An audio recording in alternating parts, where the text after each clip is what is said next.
ఇవండి tiger prawns వంకాయలతోటి masala curry చాలా బాగుంటుంది. చపాతీ, పుల్కా, పరోటాలలోకి సూపర్గా ఉంటుందండి. మీరు చేసి రుచి చూడండి. మీకు కనుక వీడియో నచ్చినట్లయితే లైక్ చేయండి, షేర్ చేయండి, సబ్స్క్రైబ్ అవ్వండి. మా వీడియోలు చూస్తున్నందుకు థ్యాంక్ యూ ఫ్రెండ్స్.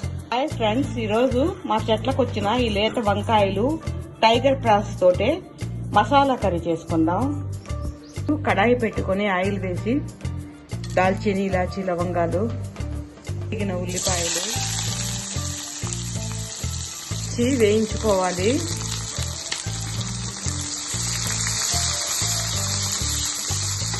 ఉల్లిపాయలు కొంచెం వేగాయి. ఇప్పుడు తరిగిన టమాటా వేసేసుకోవాలి.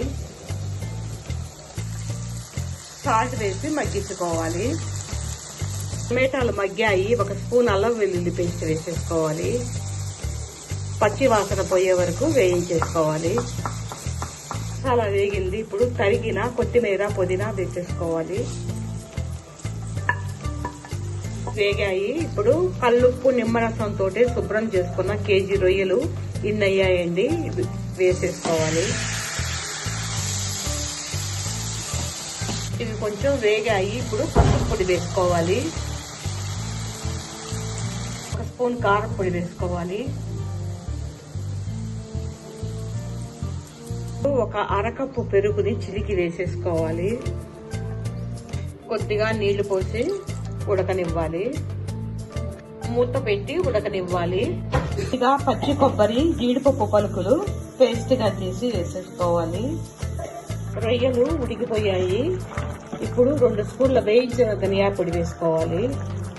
1 స్పూను గరం మసాలా పౌడర్ వేసుకోవాలి. గ్రైండ్ చేసుకున్న పచ్చి కొబ్బరి, జీడిపప్పు పేస్ట్ వేసేసుకోవాలి. ఇప్పుడు తరిగిన 1/2 కిలో వంకాయలు వేసేసుకోవాలి. కొద్దిగా నీళ్లు పోసేసుకోవాలి. మూత పెట్టి ఉడికించుకోవాలి. అయిపోయిందండి వంకాయ రొయ్యలతోటి మసాలా కర్రీ. చాలా బాగుంటుంది. ఇదండి టైగర్ ప్రాన్స్ వంకాయలతోటి మసాలా కర్రీ. చాలా బాగుంటుందండి. చపాతీ, పరోటా, పుల్కాలలోకి సూపర్గా ఉంటుంది. మీరు చేసి రుచి చూడండి. మీకు కనుక వీడియో నచ్చినట్లయితే లైక్ చేయండి, షేర్ చేయండి, సబ్స్క్రైబ్ అవ్వండి. మా వీడియోలు చూస్తున్నందుకు థ్యాంక్ యూ ఫ్రెండ్స్.